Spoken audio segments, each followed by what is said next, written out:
humanity is going through. And probably during our lifetimes, whether we are young or old, I believe that we have not witnessed anything of this magnitude as we are witnessing today.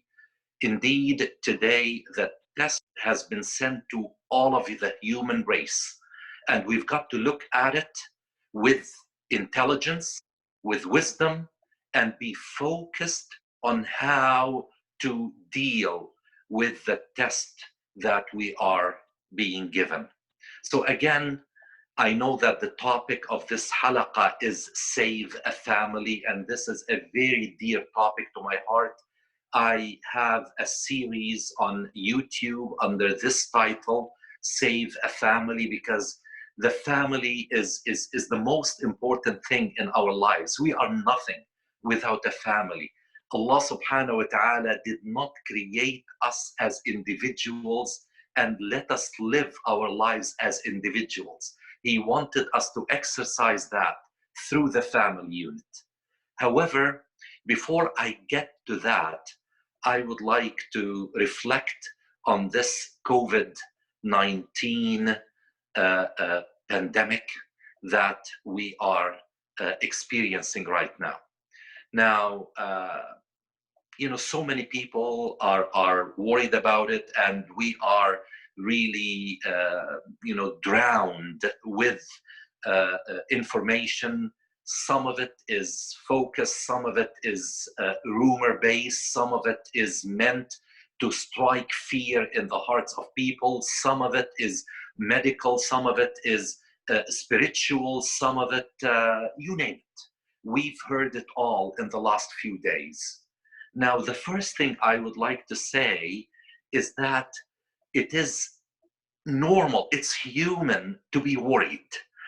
For you to blame yourself that you are overwhelmed and worried. No, it's okay to be worried. But what we really need to guard ourselves against is not to turn the pandemic into panic, because panic is bad. Allah subhanahu wa ta'ala told us, about our nature. And this is from the Quran that I would like to start with. And please pay attention. I will say it first in Arabic and then I'll try to translate it. Allah subhanahu wa ta'ala told us after A'udhu billahi minash shaitanir rajeem, Bismillahir Rahmanir Rahim, I seek refuge in Allah from the accursed Satan, in the name of Allah, the All-Merciful, the Compassionate. Innal insana khuliqa halu'a. These are the words of Allah subhanahu wa ta'ala. إِذَا مَسَّهُ الشَّرُّ جَزُوعًا وَإِذَا مَسَّهُ الْخَيْرُ مَنُوعًا إِلَّا الْمُصَلِّينَ الَّذِينَ هُمْ عَلَى صَلَاتِهِمْ دَائِمُونَ صدق الله العظيم. Listen to this. These are words that are 100% reflective of our situation today. And these are words that we really need to pay heed to so that we can safeguard ourselves from falling into the pool of negativeness and the pool of panic. Allah subhanahu wa ta'ala says, humans are created with a nature that has the potential to panic. That's what Allah subhanahu wa ta'ala told us. He is our creator. He told us that you have the potential to panic. Whenever, Allah subhanahu wa ta'ala continues, whenever humans are facing major difficulties, they tend to become impatient, terrified, panicky, and whenever they are given something good or they come across something wholesome, good that could benefit them, they tend to withhold it to themselves. They tend not to share it with others. So the evil, the bad, makes them panic, and the good makes them withhold it and keep it to themselves. This is not an acceptable behavior. Allah subhanahu wa ta'ala tells us that this is what humans tend to do, except a category of people who are in constant connection with their Lord God, with Allah subhanahu wa ta'ala. إِلَّا الْمُصَلِّينَ الَّذِينَ هُمْ عَلَى صَلَاتِهِمْ دَائِمُونَ. Except those who are regular in establishing salat in their lives. People who are always 5 times every day recharging their battery. Now let me use the example of that instrument that has overtaken our lives, and that is the smartphone. The smartphone that we cannot leave, I won't say our homes without it, that we cannot leave our rooms without it. We take it with us to wherever we go. Now, this smartphone that we are so careful to charge it when its charge tends to go low, the same thing, Allah subhanahu wa ta'ala placed a battery right here in our hearts. And He instructed us that you need to charge this battery 5 times every day. You need to charge it once a week again. You need to maintain it for an entire month every year. You need to have an overhaul of everything on the C drive of your smartphone, of your laptop, of your tablet, by going once in your lifetime to do Hajj.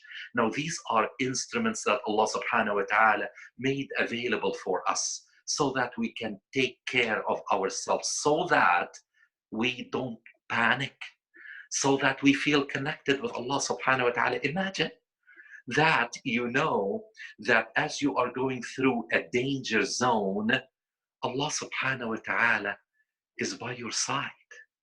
How would you feel?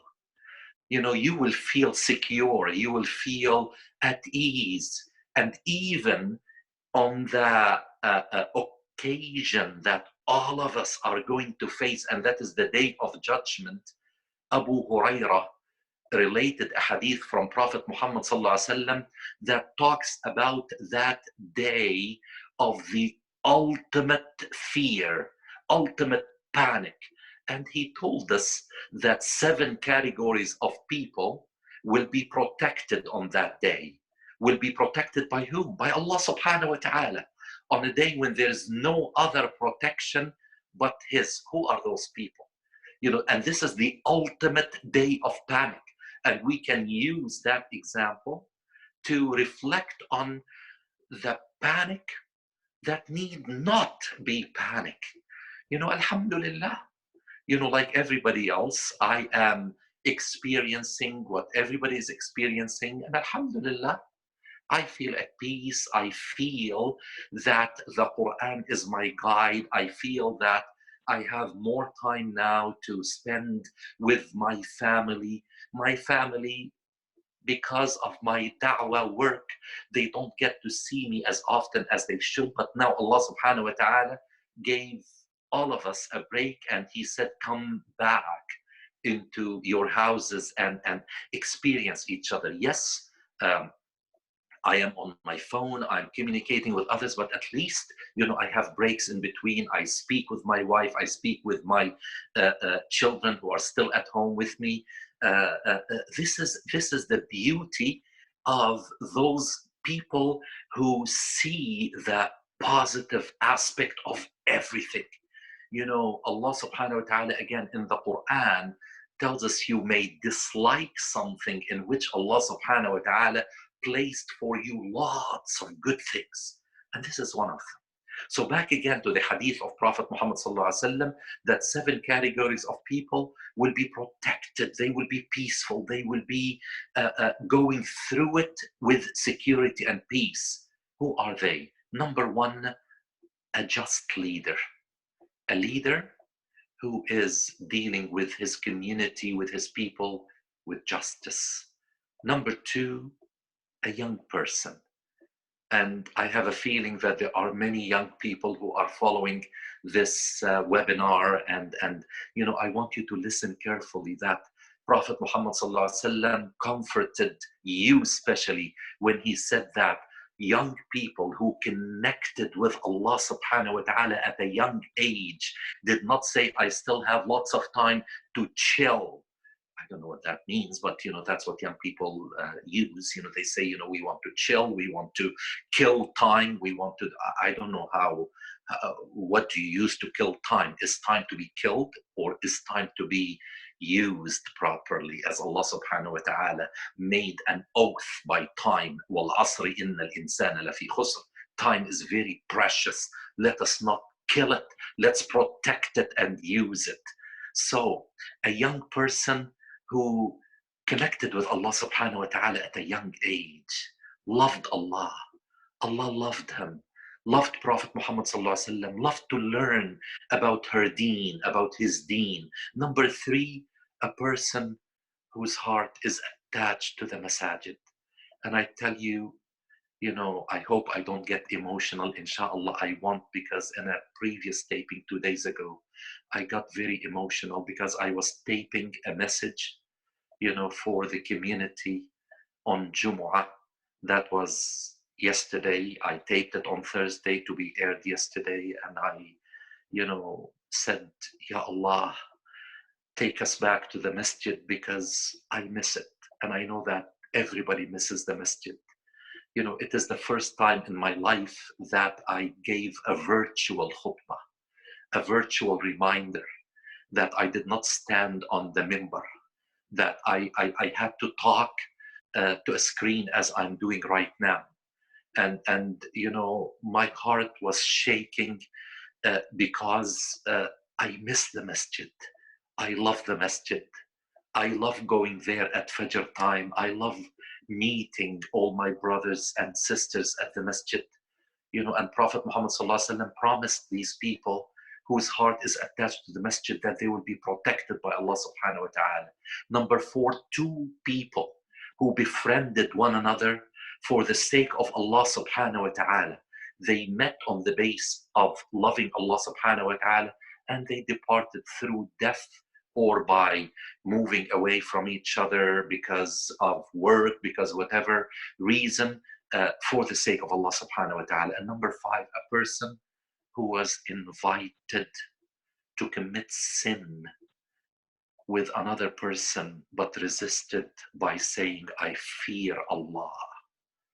I am going to be like Prophet Yusuf alayhi salam, when he said, Ma'ad Allah, God forbid that I will commit a sin while Allah subhanahu wa ta'ala is watching me. And, number 6, a person who gave a charity with the right hand and tried to conceal it so that people will not see that he is giving charity. He is giving a sadaqah. So much so that his left hand did not know what his or her right hand gave away. And finally, number 7, a person who woke up in the middle of the night, remembered Allah subhanahu wa ta'ala, made wudu, prayed 2 raka'at, qiyam, nafl, and started to cry out of the fear and love at the same time of Allah subhanahu wa ta'ala. This person, with the other 6 categories, will be protected by Allah subhanahu wa ta'ala on a day when there is no other protection but His. So this is the connection with Allah subhanahu wa ta'ala. Back to the Quran about the nature of humans that tends to panic, and whenever we are touched with evil, with difficulties, we become impatient, we become terrified, and whenever we have wholesome things, we withhold them except those who do salat. Salat is our way to charge our batteries. These are days when we can re-establish the sunnah of Prophet Muhammad sallallahu alaihi wasallam in our lives. He used to pray duha or salat al-ishraq, which is maybe about 15 minutes after sunrise. People may say, well, I don't have time for that because I have to go to work. Now, we don't have to go anywhere. We are forced through emergency imposition upon our lives. We are at home. So we don't have an excuse but to get used to the sunnah of Prophet Muhammad sallallahu alaihi wasallam, make it part of our lives. He never used to miss witr salat. So for people who used to say, no, I need to sleep early because I have to wake up early to go to work, now Okay, life is moving a little bit slower or much slower. We used to impose upon ourselves driving on the highway of life in the passing lane. We used to drive at speed that may attract the sirens of the cop behind us to slow us down and at times to give us a ticket. You know, quite often we receive tickets in our lives, quote unquote, but we don't learn, we don't slow down, we continue to speed until, God forbid, there is a fatal accident. And I repeat it, God forbid. So many things happen to us. You know, people continue to smoke. This is a speeding on the highway of life. People continue to commit sinful acts. This is a speeding on the highway of life. People continue to break blood relationships and get angry with each other. And this is a speeding on the highway of life. And we are not learning, we're not slowing down. People have been breaking the unit of the family. The family, started to have a new definition. I've been a licensed marriage officer in the province of Ontario for the last 41 years. And it used to be on the application on the marriage license, to be bride, groom. Now it's not that anymore. It is applicant, joint applicant, and for the parents, there are 4 sections instead of 2 to absorb the new definition of the family. People have distanced themselves from what Allah subhanahu wa ta'ala allocated for us. Allah subhanahu wa ta'ala created the first unit of the family from our parents, Adam and Hawa. And Allah subhanahu wa ta'ala in the Quran, when He talked about Adam, He did not mention Hawa by name, not because Allah subhanahu wa ta'ala does not recognize that Hawa is equal in His eyes to Adam.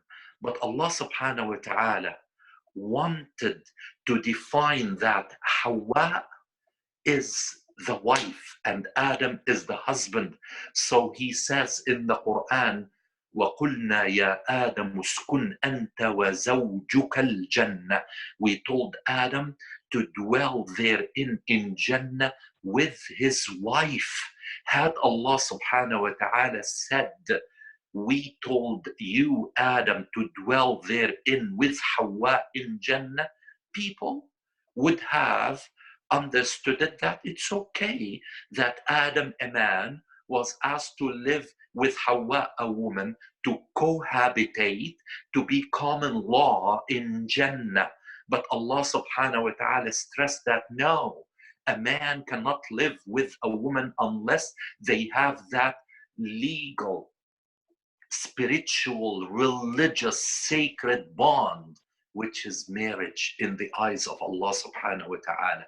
And that is the beginning of what a family is all about. My dear sisters and brothers, we were summoned, the same as for people, for my brothers and sisters who were with me in Hajj. They probably remember that every Hajj I mention it, that Allah subhanahu wa ta'ala chooses every year. May He not be upset with us this year that He may not summon us this year. May we come out soon of this dark tunnel and still be able to go for Hajj. Every year I mention that Allah subhanahu wa ta'ala chooses a small number of people. Yes, I say a small number because, we are 1.7 billion Muslims, and out of those, we have about 3 million people, which is less than 0.01%, or even 0.001%, I should say. And this is almost nothing. He chooses us and he summons us to go back and stop and reflect and think when we are at Arafat. And he tells us, this is where your parents started, at Arafat. This is where Adam met Hawa again, and Hawa met Adam, on the Mount of Arafat, so that they started their journey through difficulty. Muzdalifah is not a wide place. Muzdalifah is difficult, and people are exhausted, and they sleep under the sky, and then they go through the openness of Mina, and then they go and they discover their place around the Kaaba, and they discover their place in the universe. They live their lives between two mounts of Safa and Marwa, and then they go down, because life is basically to ascend mountains and descend into valleys. Now we are in a valley. We are going through a valley, but we are looking forward to go up into a mountain. We are looking up, whether it is Safa or Marwa. We really are looking forward to that. This is what Allah subhanahu wa ta'ala does in Hajj to us. He now brought us all, each family, back to its niche. Your house, the house that lately has been abrogated, the house that has been deserted, because now teenagers are spending more time in their chat rooms. Husbands are not speaking with their wives are not speaking with their husbands. They are communicating through a cold instrument called the smartphone, as I mentioned earlier.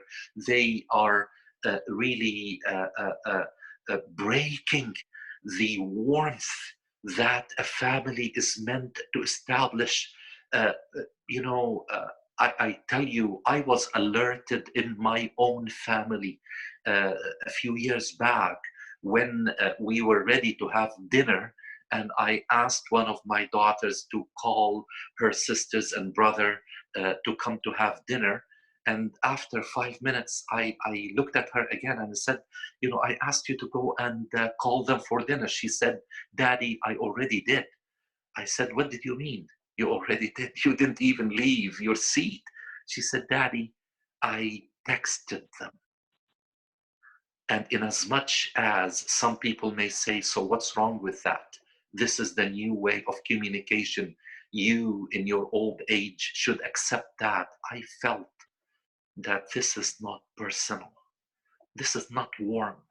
To use, and again, how often do I have couples sitting in front of me, and I discover that the reason they have started to fight with each other is that they lost communication with each other, because they are using texting as means of communication. Young couples who still did not discover their facial expressions, they did not look at each other enough. They've been communicating through texting, which has absolutely no emotions. And people are using even special language for texting, certain numbers, certain letters, certain things. And, even I tell you, my children are my mirror into the world. They were amused when once they discovered that if I have to send a message to somebody, I send it as a regular paragraph with commas and with dots, and and they said, Daddy, why are you wasting your time? You have to do it quicker. And no, I disagree with that. We shouldn't communicate through these media. We have to come back, and this is what Allah subhanahu wa ta'ala brought us for whatever reason. Family is one of them, but He brought us back into our cave, so to speak, our home. And I'll tell you why I use the word cave to indicate home, because for different reasons, some people were spending all their times in sinful places, at bars, at places where they are not supposed to be. People were spending their times in places like gambling casinos, in places where they were drinking, in places where they did all kinds of things that displeased Allah subhanahu wa ta'ala. Now, even battles between two armies are subsiding because people are worried about an enemy they cannot see. Allah subhanahu wa ta'ala told us in the Quran, sometimes you may not understand that the mercy of Allah subhanahu wa ta'ala is so infinite. Had Allah subhanahu wa ta'ala not wanted to shower us again with His mercy, He is Ar-Rahman Ar-Rahim, He would have not slapped us on the face to wake us up from our fainting spell. We are fainting, and Allah subhanahu wa ta'ala is doing this to us to wake us up, because He loves us, because He is the all-merciful, He's the compassionate, He's the kind, He's the loving. He loves us so much. So He is bringing us back into the safe place, into our house. Medical authorities are telling us that the safe place now is home. Stay where you are. And Allah subhanahu wa ta'ala, if you notice, in the surah that we are told by Prophet Muhammad sallallahu alaihi wasallam to recite it every Friday, Surah Al-Kahf. Allah subhanahu wa ta'ala tells us in Surah Al-Kahf the story of a few young people, people who had faith, a strong faith in Allah subhanahu wa ta'ala, and they found themselves lost in the midst of others who broke the rules of Allah subhanahu wa ta'ala. And they didn't know what to do with that ocean of sin around them, with all the dangerous waves of sin. So Allah subhanahu wa ta'ala instructed them to go to a niche that would be an example to all of us, because one day we may be asked to go into our individual niche. And we have been asked. This is the time in our lifetime when we were asked to go back home, sit together as a family, reflect on what you've been doing, reflect on how fragile everything is in this universe, that without the protection of Allah subhanahu wa ta'ala, nothing can survive. Major economies, healthcare system that may not be able to handle, God forbid, I hope that everything stays under control. But we already witnessed in Italy, in Spain, that the healthcare system has collapsed. We think that we are in control over everything. This virus, which is labeled in the Quran as a soldier of Allah, وَمَا يَعْلَمُ جُنُودَ رَبِّكَ إِلَّا هُ.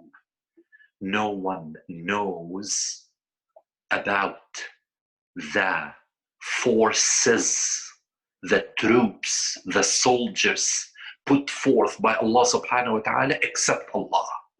Allah sends His troops, His forces in ways that we don't understand. And this is what is happening to us right now. Allah brought us back so that we can sit together. My advice to young families, young husband, young wife, to start discovering each other now. Try to please each other. Try to go through this crisis. Don't sit in front of television or your phones and collect data and listen to things that may cause depression. This is not for depression. I will share with you in this webinar, inshallah, the things that, inshallah, will make you go through it peacefully, safely. After all, Allah subhanahu wa ta'ala is next to us.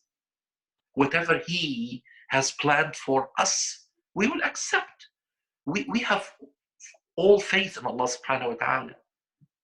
And if it is not this dunya, let it be where Allah subhanahu wa ta'ala chooses for us. But we would like, inshallah, that it will be in this dunya where we can share goodness with the others.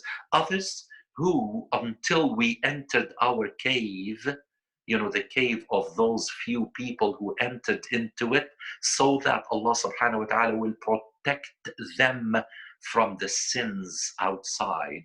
Now, inshallah, we are being protected. So let us rediscover our Islam. Let us rediscover our social ties with each other. Let us rediscover what love is all about. Let's have breakfast together. Let's have, dinner together. Let's join every salat in congregation together, in jama'ah. Let us do that. We haven't been able to do it. This is the beauty of family. The family wherein teenagers thought that their parents are blocks in their roadway of freedom. Let the parents now get rid of their anger. Let parents who have not really communicated with those teenage children sit calmly, peacefully. There are many programs on the website, on social media that are good, where you can, if you have a smart television, you can have the image from your smartphone reflected on your big screen and watch it together. Try to discuss it, talk about it, try to learn some surahs of the Quran together. There are programs that tell stories of prophets, stories from the life of Prophet Muhammad sallallahu alaihi wasallam. You may want to check my series that is called Save a Family. It's in so much detail. You may go to my YouTube channel and watch it. There's another series called A Matter of Life and Death, which talks about our journey through life from before we are even an embryo, when Allah subhanahu wa ta'ala created us and placed us in alam al-dhar, and through the time we went into the embryo stage and then came out through birth into this life that we are living. Then we go through a process called death, which is not the end of life, by the way. It is just a continuation of life, where we will go to life in waiting called al-barzakh, or the ismith. And then we go into the eternal life, wherein there will be no corona, there will be no SARS, there will be no wars, there will be nothing that we dislike. It will be the life that we earned through the mercy of Allah subhanahu wa ta'ala, number one, and minor through the good deeds that we have done. And I would like to finish the first 45 minutes. I still have about 7 minutes. I would like to finish it by telling a story, because I know that young people who are following may have felt a little bit bored, listening to an old man. But I love to tell stories. By the way, one thing that I love to do, I'm a storyteller.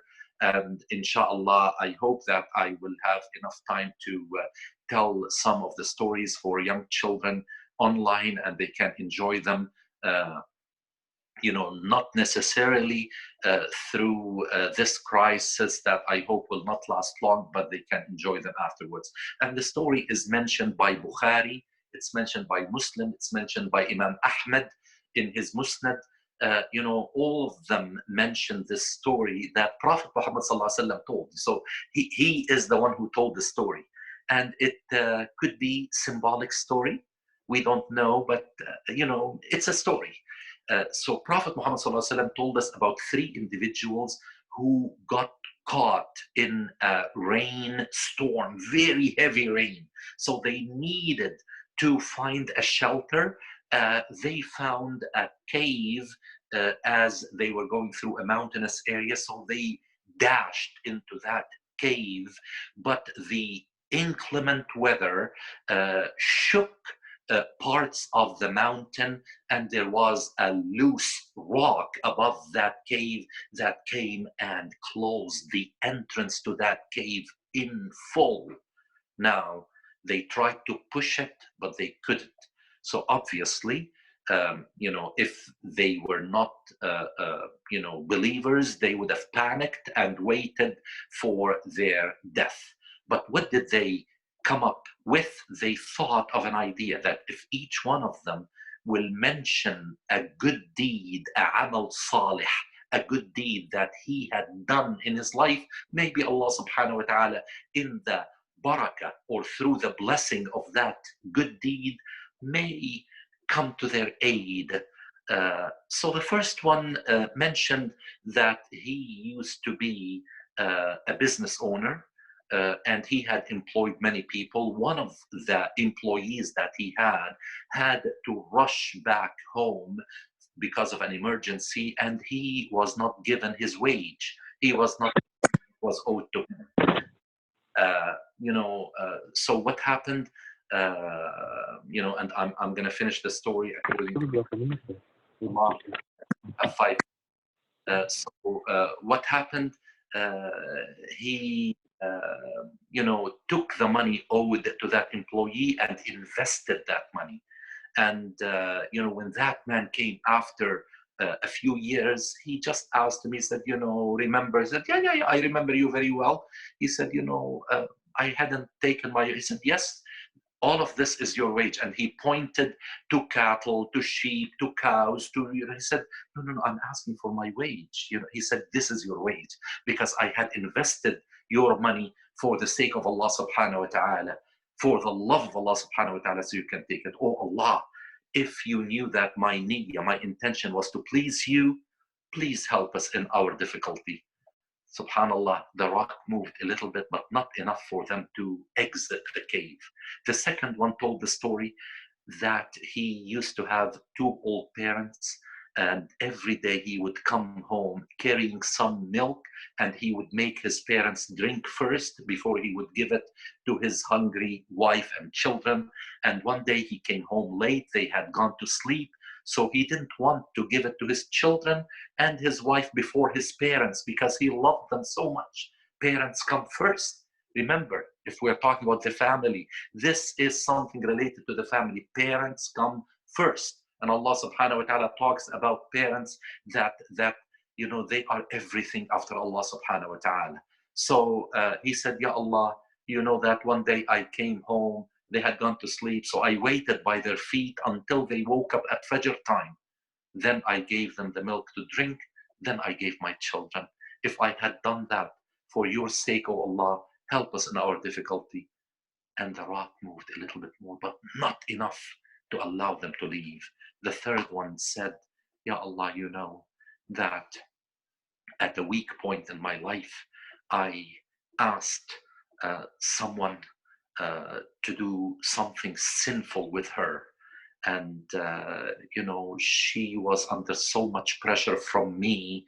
And when she was about to collapse and give herself into my sinful desire, I stopped out of your fear, Ya Allah subhanahu wa ta'ala. If you knew that I have done it out of your fear, please help us in our difficulty.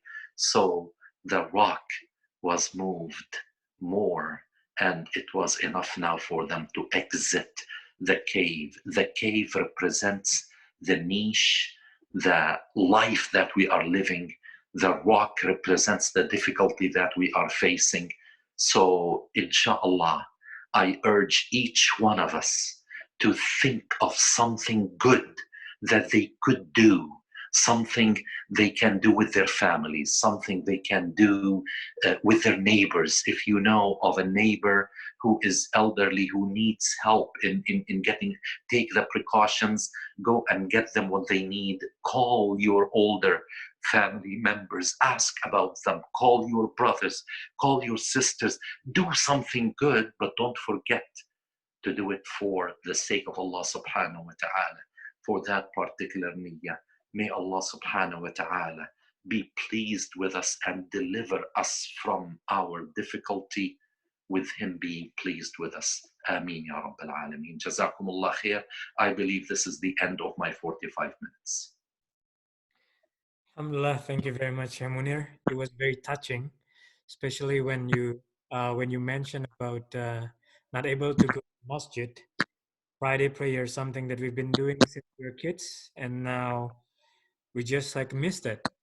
Uh, I heard a khutbah. I listened to khutbah through YouTube yesterday. It was very difficult. Well, it's just we need to adapt, right? We need to adapt to the whole situation. And also the other thing is when you said about together with the family, and then we can eat, we can perform Jama'ah at home. We just talked about it this morning with my wife. I said, well, it's been a while. We haven't had like 3 times a meal together on the same table. Yes. I was like, wow, that's so true because of our engagement, our activities, and routine. Thank you. So just wanted to open up another a Q&A, first Q&A for 15 minutes. If you have any questions, or you can either type it in the chat box, or you can say it through audio communication if you like.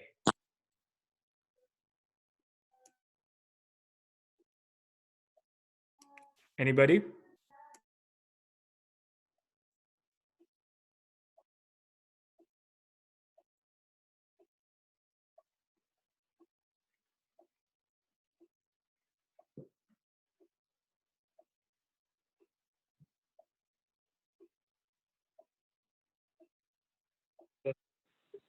Through audio communication if you like.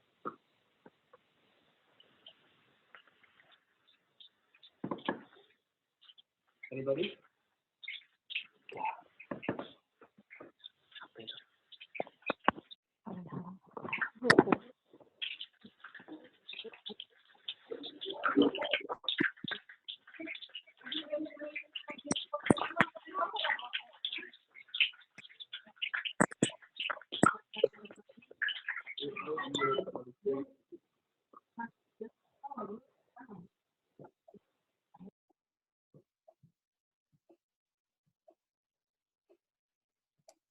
So if you want to say something or express anything, just unmute.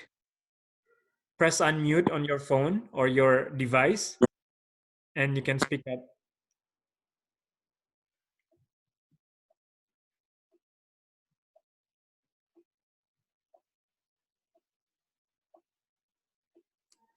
By any, were you saying something?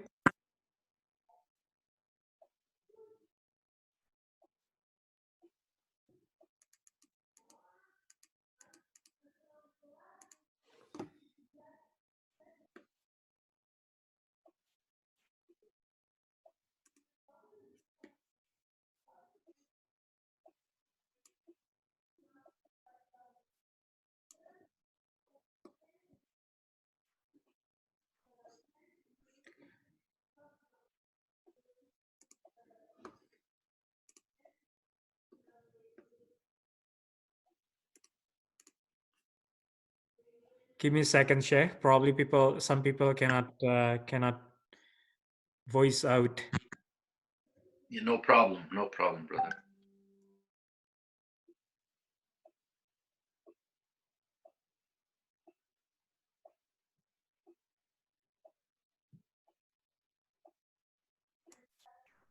All right. So there's one question. How can we convince? This is from Bainda. How can we convince our kids that this outbreak is a temporary thing and Allah will choose us to be the winner? Will choose us to be winner. Uh, this is not an easy process if we had not uh, given before our children the advantage of being with Allah subhanahu wa ta'ala. Now, for families that always maintained the presence of Allah subhanahu wa ta'ala in their lives, children already, believe that God is very important in their lives, and if we, can tell them about historical events that were similar in magnitude. And by the way, this is not the first time that pandemics, happened in the world. We know from the time of Prophet Muhammad sallallahu alaihi wasallam in the year 18 after Hijrah, there was the plague in Palestine. We know that later on, as soon as the year 1720, there was the plague again in 1820, the cholera in 1920, the Spanish flu, and now in 2020, subhanallah, every 100 years now we seem to be facing that. But humanity bounces back, but it depends on how much they learn from that. So we have to not brush off this question, but use historical evidence, tell them that, as Muslims, as believers, God is allowing these things to happen because he is giving us a hard assignment and he wants us to do well on that assignment. And I always use the example, with people who ask me from the academic world, because I was in the academic world for 10 years at Western University. I taught in the School of Medicine and Dentistry for 10 years, and I tell them that when a professor gives a difficult assignment to his students, it's not because he hates them, it's not because he wants to punish them, it's not because he is against them. It's because the professor wants to bring the best out of them. And if we use this example and tell them that this is a difficult assignment from God in order to bring the best out of us, and tell your children that there is life after graduation, that people don't live in school all their lives, they have to graduate. So after the difficult assignments and the difficult exams and difficult finals, you will graduate. And if you do well in these assignments and these exams, you will live a good life afterwards, and you will live happily ever after. The same thing, that God is on our side, and that's how we convince them, because our kids are at school, and if you use this example, inshallah, they will understand. Thank you, Sheikh Munir. So hopefully, Mbaina, you have any follow-up discussions you want to ask, or I think you're good, or you are good for the moment. Because I have another one, Sheikh. Yes. Um, so how can we differentiate whatever the pandemic that been going on in the world now between is it azab or Allah is cursing us or is just another exam that we have to pass? uh, the direct answer to this is that we really don't need to differentiate. We, don't have to differentiate because, as I said, that if we have faith in God, then we understand that difficulties are necessary to bring the best in us. uh, God in this phase of our lives. By the way, I said there are four phases: the phase of life in the wombs of our mothers, then the phase which is second phase, which is the life we are living, then the phase which is the third phase after we die in waiting for the day of judgment, and then the fourth phase is life in eternity in Jannah, inshallah. Now, we really, uh, you know, we go through difficulties in the second phase of life through different ways. I mean, when we get sick, it's good for us because it builds antibodies to defend us against future infections or diseases. Now we heard that 85,000 people already recovered, so they have antibodies now. They had gone out of it. Whether all of those 85,000 were believers of God or not, we know that not all of them are believers, but we know that uh, uh, you know, uh, even the companions of Prophet Muhammad sallallahu alaihi wasallam had to face pandemics. Now, was that punishment against the companions of Prophet Muhammad sallallahu alaihi wasallam? The answer is no. So we really don't need to engage ourselves in splitting hairs and leave it to Allah subhanahu wa ta'ala. If it is a punishment, He chooses whomever He wants to punish. And if it is a test, then He chooses whomever He wants to test.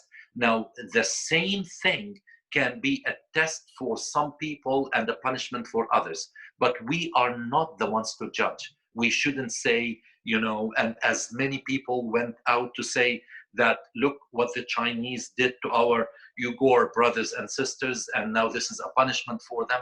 Well, after 1 month, they came out now of the pandemic, and how the rest of the world is dealing with it. So we shouldn't really jump into theories and rumors and spread them around, because this is not, what our deen wants us to do. Actually, to do that is un-Islamic.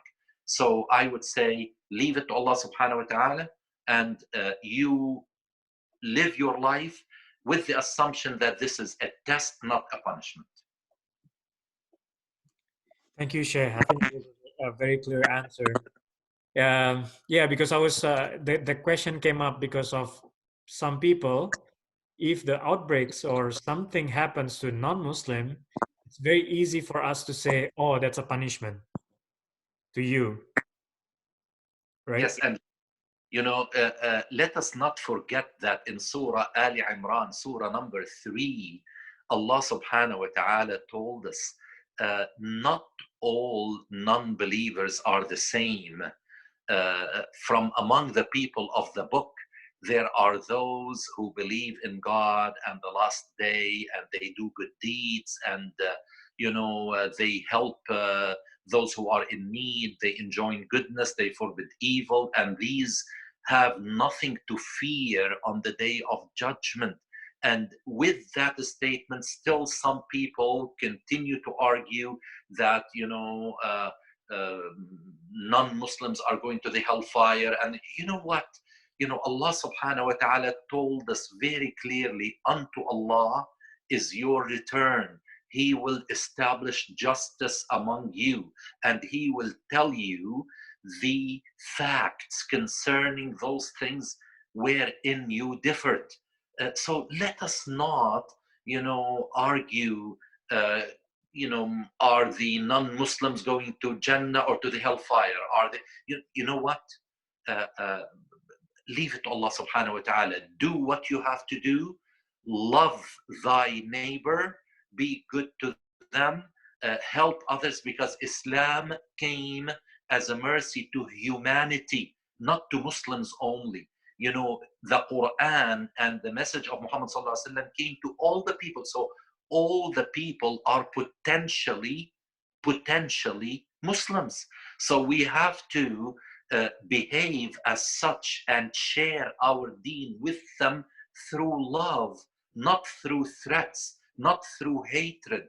Because in Surah Fussilat, Allah subhanahu wa ta'ala tells us that if you follow a bad deed that you receive with a good deed, you will erase it. And then the enemy with whom you had differences will turn unto a good friend. Why do we forget that? We have to be good for everybody. Thank you, Sheikh Munir. So it's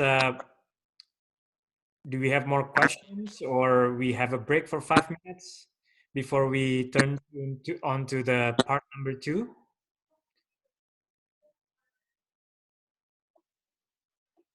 Or you just want to go, like, keep going?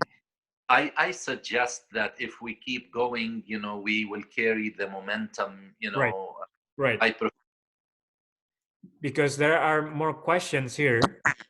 I suggest we take another 15 minutes of questions, then I can speak for 20 minutes, and then we can, finish it with the last 10 minutes. Perfect. Thank you. So another question: how can parents keep their children on the straight path while still allowing them to have their independence in choosing their own path in this dunya? Yes. I'll use the physical example first. The physical example is that when we have babies, we carry them in our arms when we move, or we put them in strollers. We move them because they don't know how to move by themselves. And then when they become able to walk, we hold them by the hand so that they don't wander around and get lost or harm themselves. We are holding them by the hand. And then later on, when they become older, we still insist that they walk by our sides without holding their hands necessarily, but we insist that when they move by our side. And when we have to send them to school, we take them to school, or we send them by bus, we pick them up from school, but we do that for them until an age when they are able to go on short outings by themselves without taking long time, and then slowly until they learn how to move on their own, healthy and safely.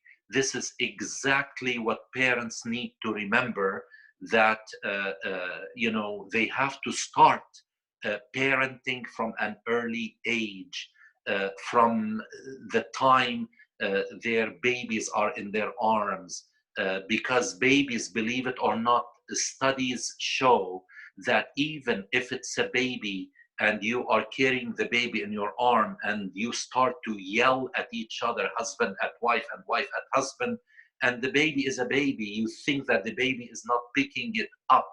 But studies show that babies do pick it up, and then later on they become angry, they become tempered, they become uneasy, stressed out, anxious, tense. So basically, we have to consider parenting as a full-time job, and use this model of how to deal with our children from early age, until they are ready to be independent 100%, because independence is acquired gradually. You cannot just let go of your children and throw them away into this ocean of uncertainty, this ocean that is filled with sharks, and endanger the lives of your children. Wow, it was very, very good answer, Sheikh. So that question came from our young generation, young couple in the comment. I'm really happy that it came from a young couple, so they still have a big chance to start parenting. Inshallah, soon they will have children if they don't have young children already, to start them properly and keep moving with them gradually until the children are ready to be independent on their own. Inshallah. I mean, so more questions? Any other questions? So there's another, sorry. Okay, so because I understand that if you are, if you die because of this pandemic, there are some people saying that because of the virus, so you cannot be shrouded, or some people saying that, oh, you have to be like, you have to bury it with plastic bag or something, so all the virus will get contained. Have you heard something like that, Shay? Yesterday, I was part of a task force discussing exactly that. And, our dean is very clear on measures that keep health of the individual intact and secure, and we have to do whatever is necessary not to endanger the lives of those who are taking care of different segments of our community. So basically, I will start with the fiqhi, with the jurisprudence aspect. Imam Ahmad, who is one of the four, basically fuqaha of the four schools of thought. Imam Ahmad was the clearest in this aspect, and he said, if a person carrying an infectious disease dies, that person may not be washed and may not be shrouded even. He is to be handled with care by very few people and buried, and then the janazah will be performed at the grave site, uh, by the people who are present. Now the government and the medical community, they tell us that people dying of the COVID-19 may continue to shed the virus even after they die, which means that according to the fiqhi rule that says you shouldn't place yourself in arm's length of danger, and you should not be an element that propagates danger.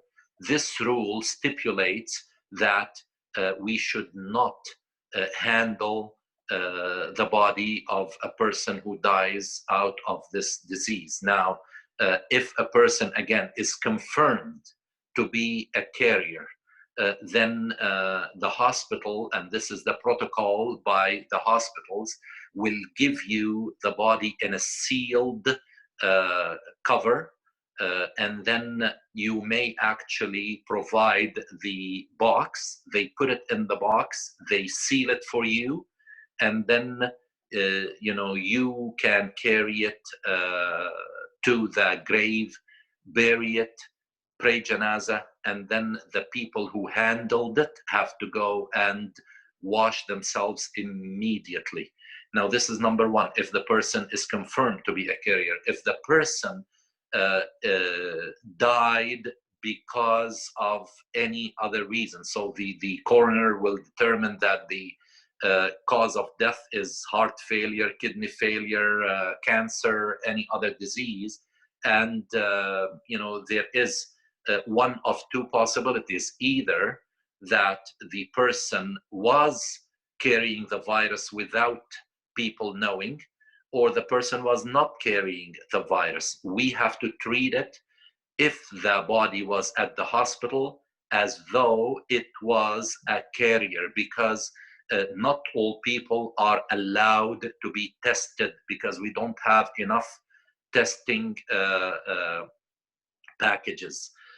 So the same protocol has to apply. We have to deal with the body as though it is carrying the virus. Now, if the person died at home, again, this is where the difficulty came, because now we don't know. People may be carrying the virus while being 100% asymptomatic, meaning they don't have any symptoms, and but we have to be very careful. We have to be suspicious, basically, and the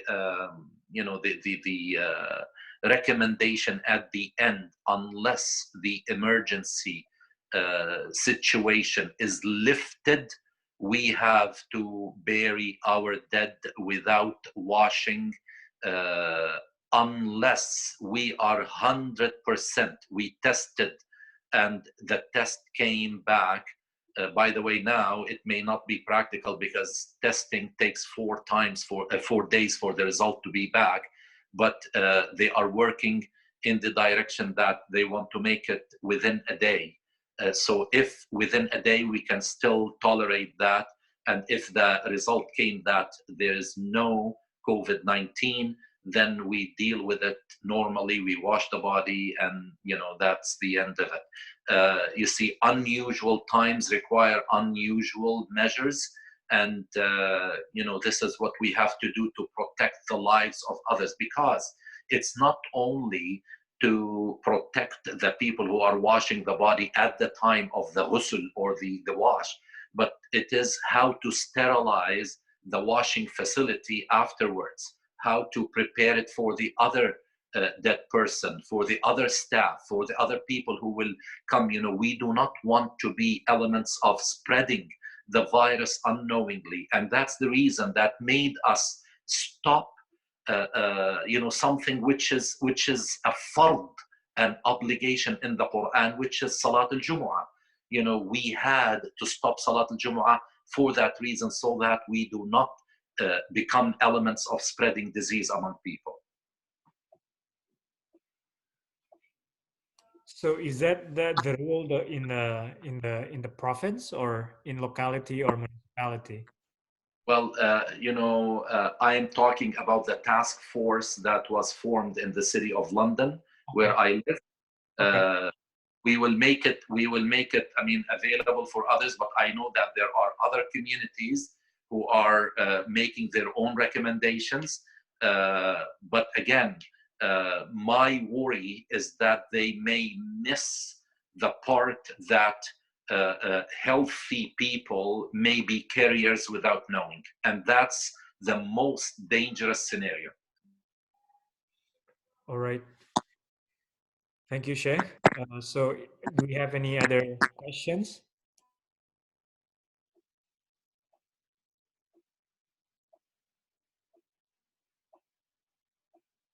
If it is no, perhaps Sheikh can continue for another 20 minutes. Inshallah. Once again, we thank Allah subhanahu wa ta'ala, and we bear witness that there's no deity to be worshipped but Allah. And we bear witness that Muhammad sallallahu alayhi wa sallam is his servant and his last messenger. Oh Allah, expand my chest with ease and loosen a knot in my tongue so that people who are listening to me will comprehend what I'm saying. رب اشرح لي صدري ويسر لي أمري واحلل عقدة من لساني يفقه قولي. My dear brothers, sisters, children, young Muslims, whoever is listening, again, we should really make the best use of this experience, whatever it is, whether it is a test, whether it is a punishment. Again, I don't believe that Allah subhanahu wa ta'ala created us to spite us. Allah does not deal with us like that.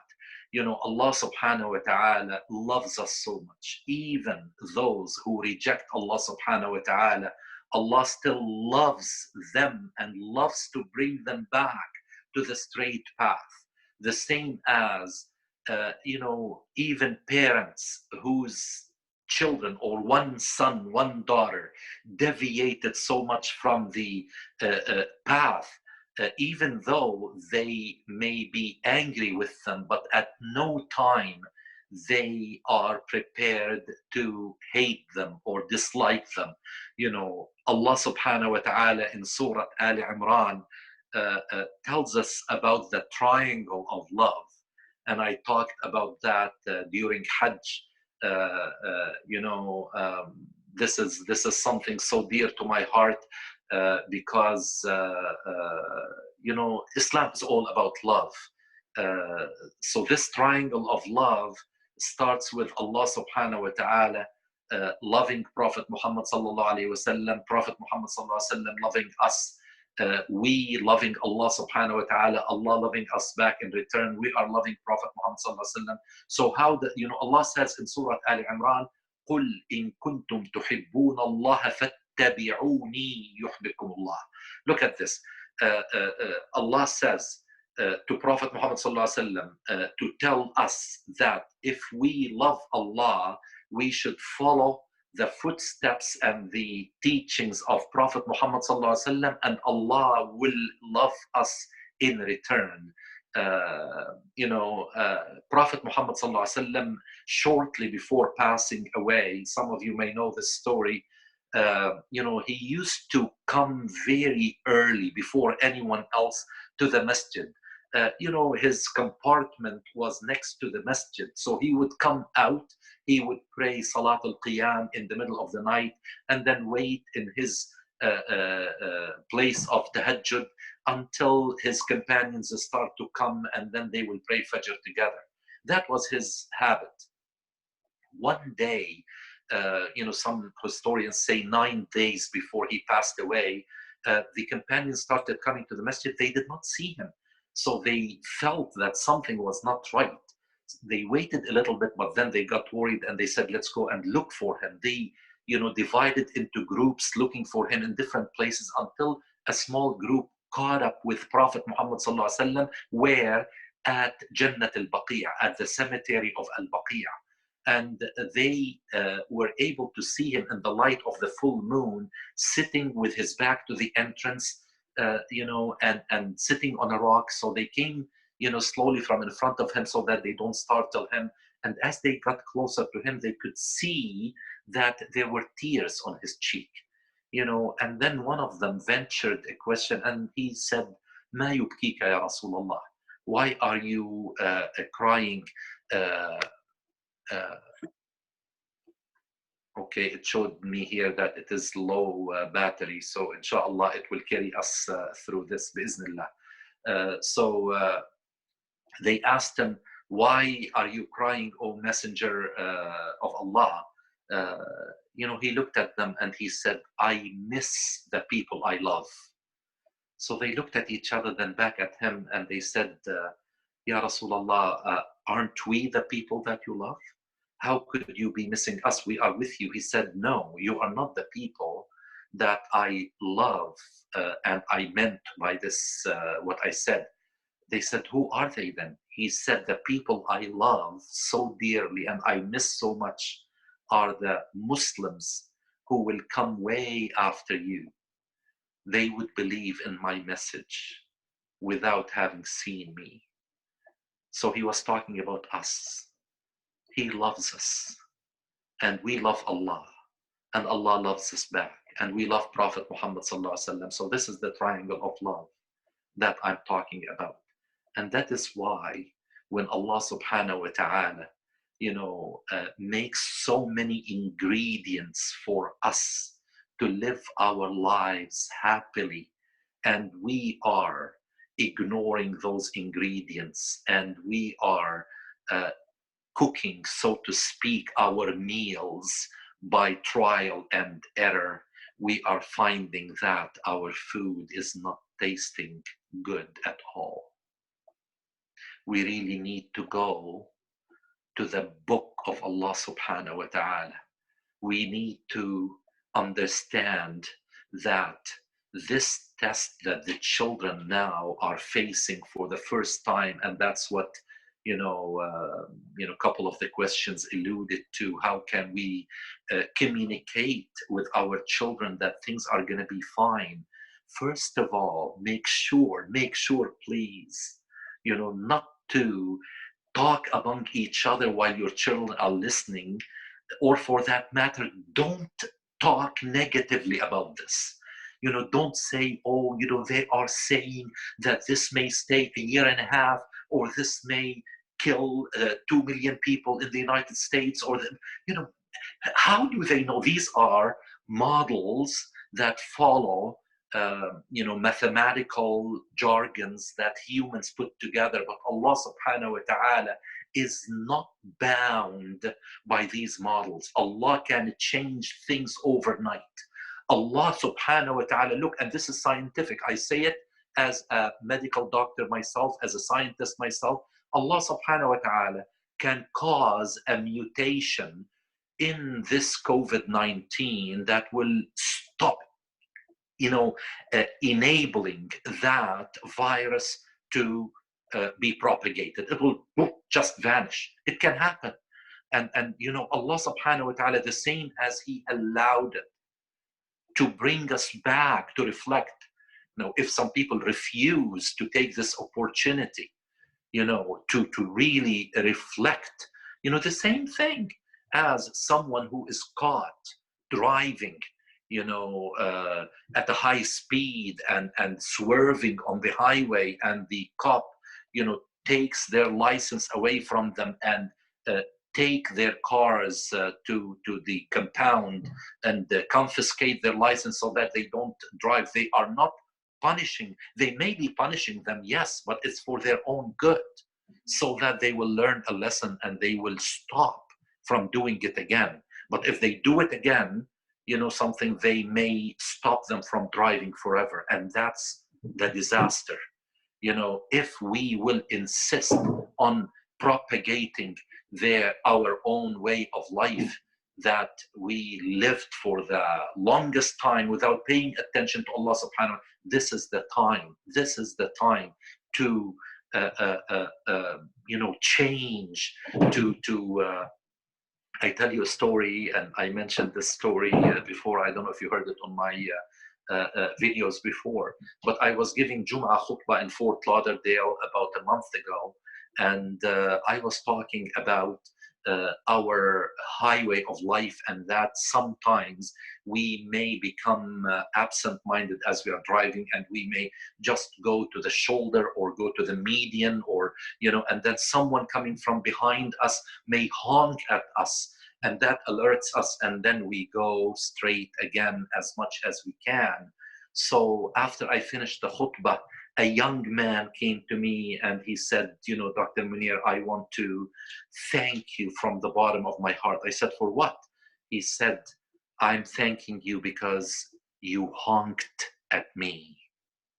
And I understood what he meant, because the khutbah was enough for him to change, to think, to reflect.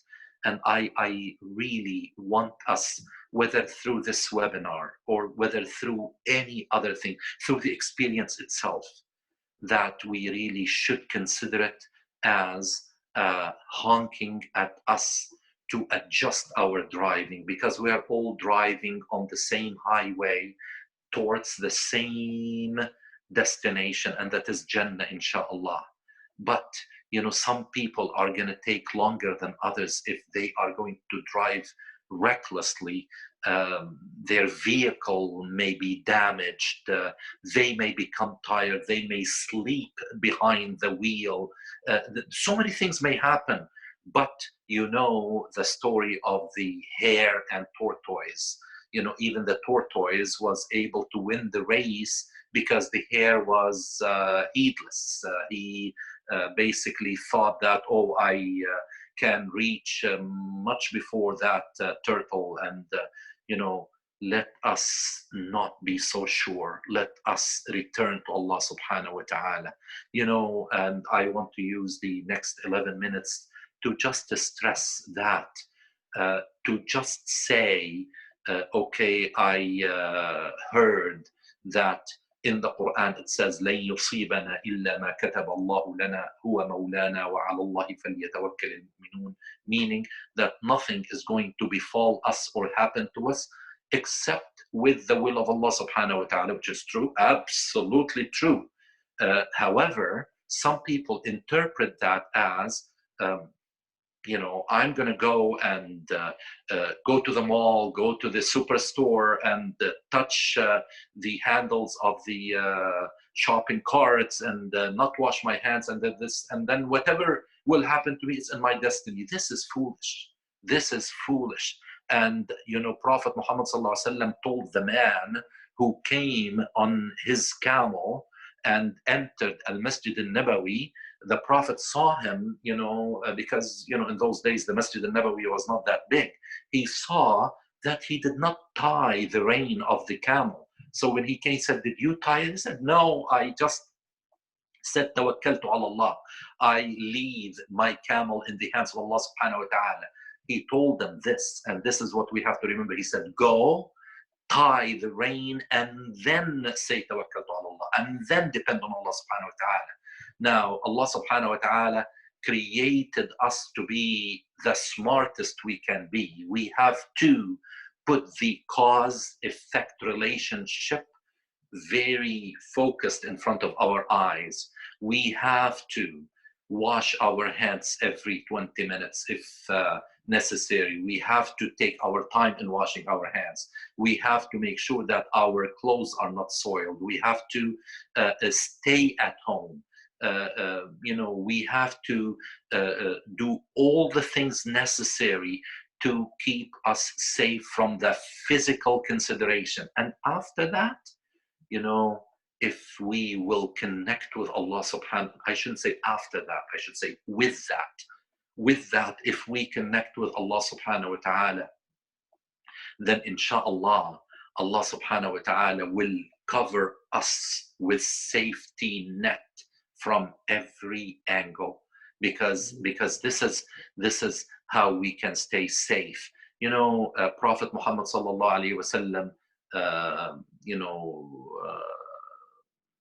taught us some dua that we can make, and I will say it slowly for people who don't know Arabic, and then I'll tell you its meaning. The famous dua in these days is Allahumma inni a'udhu bika min al-barasi wal-jununi wal-judhami wa sayyi'il asqam. Allahumma inni a'udhu bika min al-barasi wal-jununi wal-judhami wa sayyi'il asqam. Meaning, oh Allah, I seek refuge in you from leprosy, from the loss of my mental capacity, and from the worst of illnesses, period. I seek refuge in you, O Allah. Also, Prophet Muhammad sallallahu alaihi wasallam taught us that a person who says, after waking up, after praying Fajr, inshallah, sitting in his musalla, if he or she says, Bismillah, alladhi la yadurru مع اسمه شيء في الأرض ولا في السماء وهو السميع العليم, and repeats that 3 times. بسم الله الذي لا يضر مع اسمه شيء في الأرض ولا في السماء وهو السميع العليم, which means that I'm starting my day with the name of Allah, with whose name nothing will cause me harm, both from heavens or on earth. And Allah is all hearing, all knowing. So try to repeat this 3 times. Repeat it also before you go to sleep, and Allah subhanahu wa ta'ala will protect you. And there is another dua, تحصنت بذي العزة والجبروت واعتصمت برب الملكوت وتوكلت على الحي الذي لا يموت اصرف عنا الأذى إنك على كل شيء قدير وبالإجابة جدير, meaning that I fortified myself by the one of high stature and the one with power, and I sought refuge in him who is the one that owns all the dominion of all things, and I depend on the one who is ever alive, who does not die. O Allah, shield me from all sources of evil. You are capable over all things. Now, if we make those supplications, if we use the cause and effect relationship and put them to practice, inshallah, nothing is going to affect us. And remember, the reason we have to be careful is that Allah subhanahu wa ta'ala told us in surah number 7, in Surah Al-A'raf, the story in a generic sense of our parents, Adam and Hawa.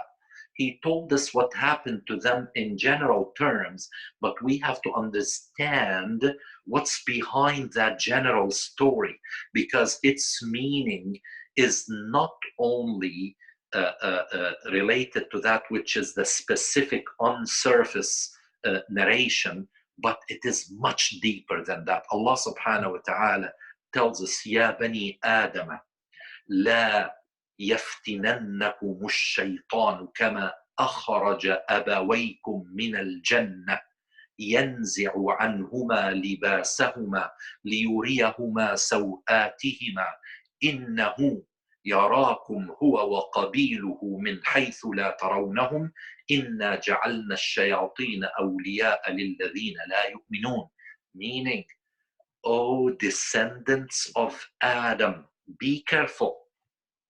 Ya Allah, how Allah subhanahu wa ta'ala loves us so much.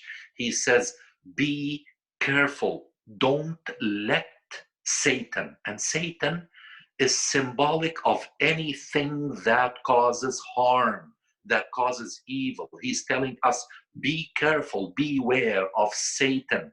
Don't let him cause sedition.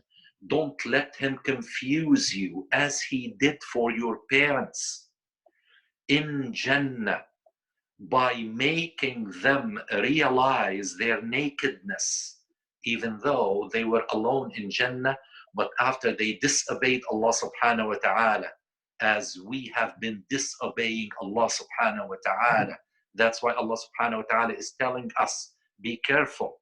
Don't become in a state where your nakedness will become evident to everybody, as it has become when we are seeing people committing sinful acts right and left, exposing themselves. They don't care. They consider it as a sign of civility, that civilization even is losing its definition. That is what is happening. Allah is saying, be careful. Don't allow Satan to make you fall into such a trap.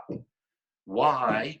Because you are, and this is where I want us to now get goosebumps, and shiver from how exact the words of Allah subhanahu wa ta'ala are. He's saying, be careful, because your enemy, Satan, can see you from hence you cannot see him. Now, this virus can touch us from hence we cannot see the virus. This is our enemy. We are dealing with an enemy we cannot see except under, electronic microscopes. And not any electronic mic. It has to be what is called a scanning electronic microscope to allow us to see that virus. This is the enemy we are dealing with, and this is why we really need to be careful, not only physically, but by returning to Allah subhanahu wa ta'ala. Say, Ya Allah, Allahumma inni zalamtu nafsi zulman kathira. Ya Allah, I have wronged myself a lot, and I promise you that I am coming back to you, so please accept me. Now, I hope that this halaqah has been the kind of acceptance from Allah subhanahu wa ta'ala to us because of our willingness to come back to Him and our request that He will accept us. It is all up to Him, but knowing Allah subhanahu wa ta'ala, He never turned anyone away, never. So you want to come back to Allah subhanahu wa ta'ala. He's saying, oh my ibad, who have wronged themselves a great deal. قُلْ يَا عِبَادِيَ الَّذِينَ أَسْرَفُوا عَلَى أَنفُسِهِمْ. Don't lose hope from the mercy of Allah. لَا تَقْنَطُوا مِنْ رَحْمَةِ اللَّهِ.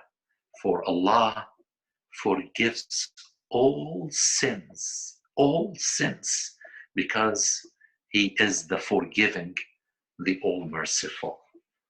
So I believe this is the end of my 20 minutes. If now we have 10 minutes, you can ask questions and then we can have a closing dua, inshallah. Inshallah. So we've got 4 to 5 questions come in. First one, I think this is from Ali and family from Sudbury. So I'll put you on so you can discuss. Oh, I think you are on mute.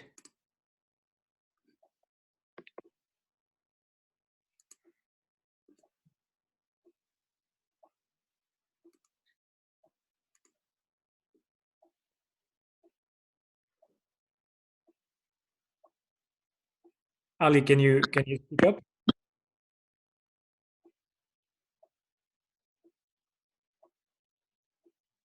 Okay.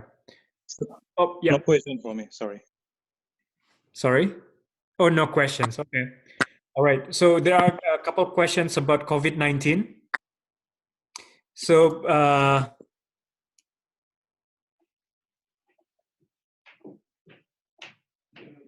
one, if someone has passed away during the pandemic, will this person be considered as a death shahid? I did not hear the full question. So if someone passed away because of the pandemic, will this Yes. person be considered as a shahid? Now, again, I am of the opinion that we should not make assumptions on the will of Allah subhanahu wa ta'ala, because Prophet Muhammad sallallahu alaihi wasallam did tell us about a category of ill people who die out of that illness called al-mabtun, meaning the person who died because of internal causes, al-mabtun. They are considered shaheed. Now,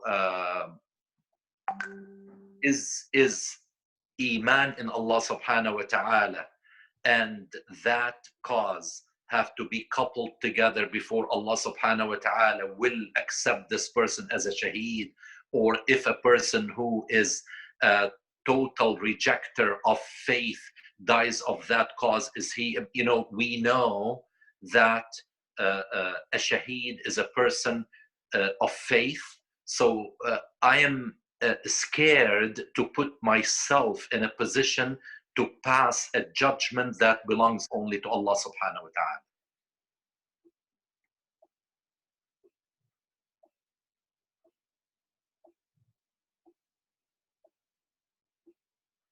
Some conspiracy theories say that this COVID-19 is a part of grand designs for a new world order, and people are forced to obey the order. Would you agree with that statement? Now, agree, it will be something personal without allowing myself the status to pass global theories.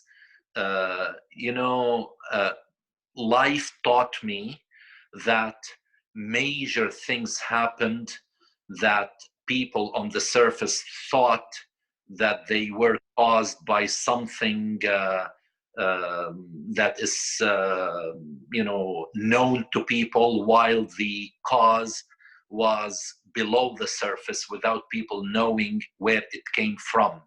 I personally believe that there could have been attempts to genetically engineer something under the banner of biological warfare, and that it escaped prematurely, or that was the scenario placed for it. This is a possibility, but I still hope that I am wrong in the way I'm thinking. I do not want to generalize in the end whether it is a conspiracy theory or a natural phenomenon. It's all in the hands of Allah subhanahu wa ta'ala, because people who are plotting evil still are plotting it despite the full control of Allah subhanahu wa ta'ala. And here comes the question of, why does Allah subhanahu wa ta'ala allow these evil people to do these kind of things? The simple answer is that the second phase of life, which is life in this dunya, the life we are living, is the life where forces of goodness and evil are allowed to choose, and by goodness winning over evil because of our choice will be rewarded in the fourth phase of life, which is life in Jannah. Until we get there, goodness and evil are going to exist side by side. Thank you, Sheikh Munir. We've got another 2 questions left. So can we say this pandemic is one of the signs that we are close to the end of the day, or Qiyamah? Now, the Quran is very clear about that. At the end of Surah Al-Nazi'at, Allah subhanahu wa ta'ala says to Prophet Muhammad sallallahu alaihi wasallam, people continue to ask you about the Yawm al-Qiyamah, when is it going to be? Tell them you are not, you do not possess the knowledge thereof. The knowledge thereof belongs to Allah subhanahu wa ta'ala.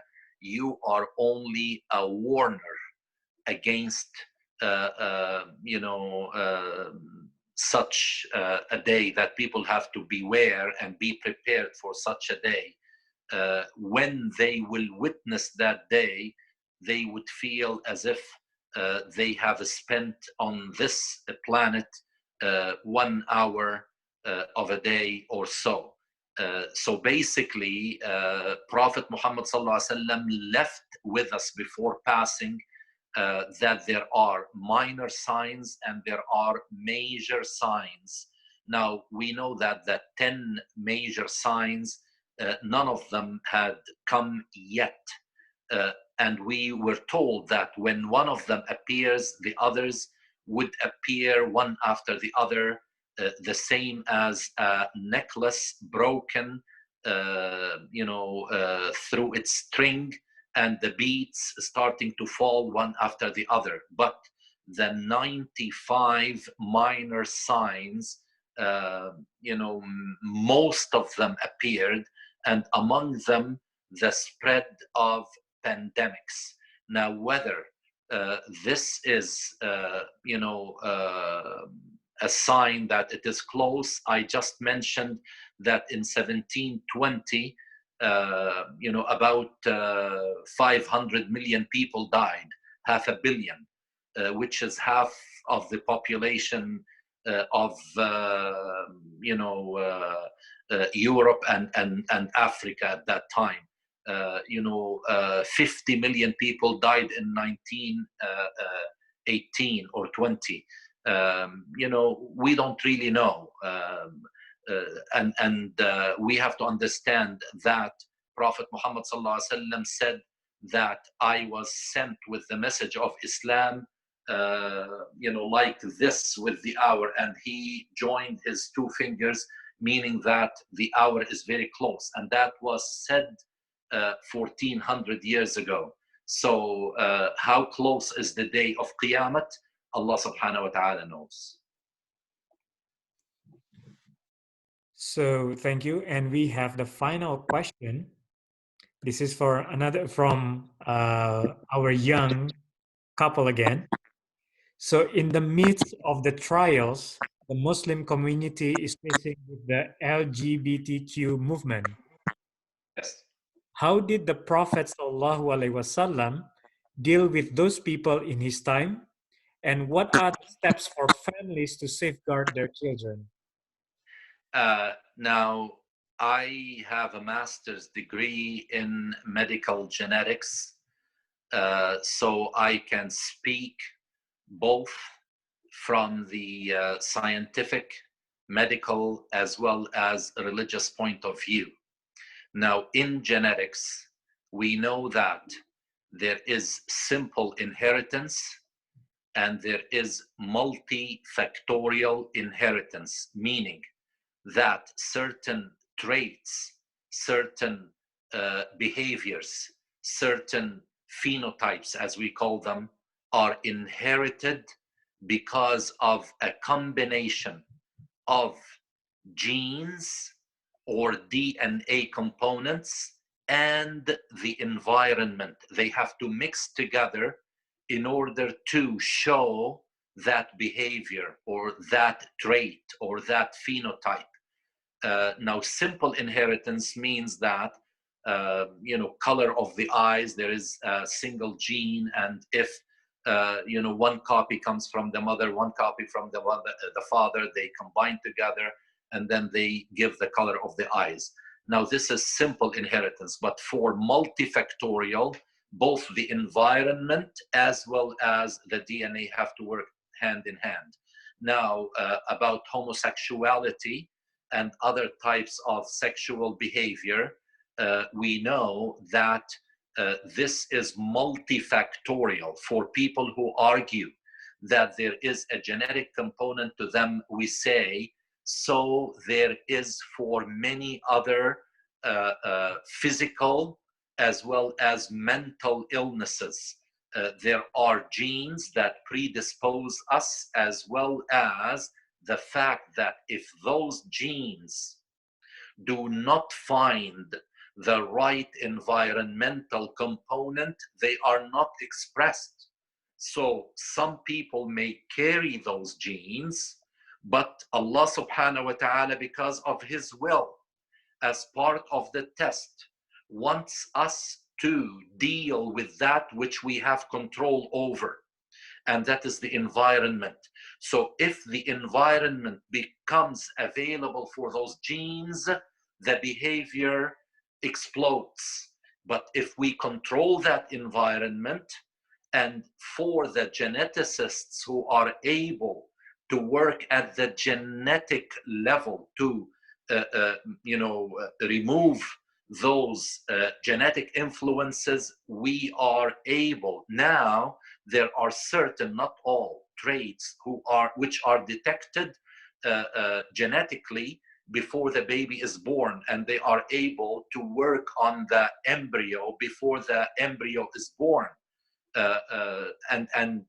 So I would say, whether it is working on the genes or working on the environment, we are able. This is a test from Allah subhanahu wa ta'ala. It doesn't mean that, we have nothing that we can. Yes, we can control it. And I say it, we can control it, by the collective will of the society. But the collective will of the society, subhanAllah, is not there. Actually, it is on the other side of the spectrum. So I say, may Allah subhanahu wa ta'ala have mercy on us, and may Allah subhanahu wa ta'ala guide us to that which is the truth, and unite our hearts around the truth.